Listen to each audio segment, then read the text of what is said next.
Assalamu alaikum armies, welcome back to my channel. This is me Moni. আমাদের Jimin দেখতে অনেক সুন্দর, একদম টমেটোর মতো। জিমিন কলেজে পড়ে। জিমিন তার ফ্যামিলির সাথেই থাকে সাউথ কোরিয়াতে। জিমিনের পরিবারে 4 জন সদস্য আছে। জিমিনের বাবা মা এবং তার ছোট বোন লিসা। লিসা হাই স্কুলে পড়ে। লিসা দেখতে তার ভাইয়ের মতোই কিউট। লিসা একটু দুষ্টু স্বভাবের আর জিমিন চুপচাপ ভদ্র টাইপের। কিন্তু জিমিনের রাগ হলে তার মাথা ঠিক থাকে না।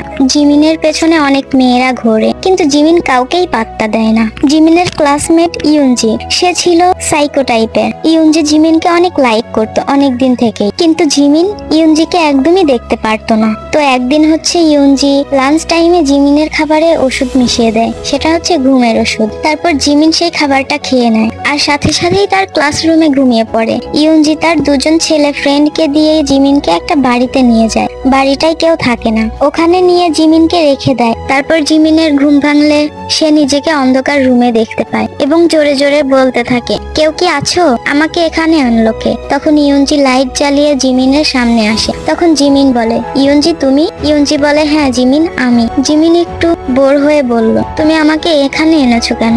ইউনজি বলে, তুমি যতদিন না আমাকে ভালোবাসবে ততদিন তোমাকে এখানে আটকিয়ে রাখবো। জিমিন বলে, পাগল নাকি তুমি? তুমি আমাকে আটকে রাখতে পারবে? তোমার কি এটাই মনে হয়?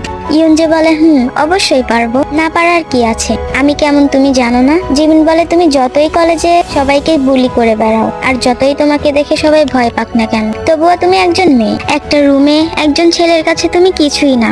ইউনজি বলে, মানে তুমি কি করতে চাচ্ছ? জিমিন বলে, আমি কিছুই করতে চাচ্ছি না, তুমি তোমার লোকদের বলো বাইরে থেকে দরজাটা খুলে দিতে। ইউনজি বলে, না, আগে তুমি বলো আমাকে ভালোবাসো, তারপর। জিমিন বলে, তুমি বোঝার চেষ্টা করো। ইউনজি বলে, আমাকে বোঝাতে হবে না, থাকো তুমি এখানেই আটকে পড়ে। জিমিনের অনেক রাগ হয়ে যায়। ইউনজিকে বোঝানোর পরেও সে বোঝে না, তাই জিমিন ইউনজির দিকে যেতে থাকে আর ইউনজি পিছতে থাকে। ইউনজি পিছতে পিছতে দরজায় গিয়ে ঠেকে যায়। তখন জিমিন দরজা ভেতর থেকে লাগিয়ে দেয়। তখন ইউনজি কাঁপা কাঁপা গলায় বলে, এ কি জিমিন, তুমি দরজা কেন আটকালে? জিমিন কোনো কথা না বলে ইউনজির হাত ধরে টেনে নিয়ে খাটের উপর ধাক্কা দিয়ে ফেলে দেয় আর জিমিন নিজের শার্টের বোতাম খুলতে থাকে। ইউনজির তো ভয়তে ঘাম ঝরে যায়।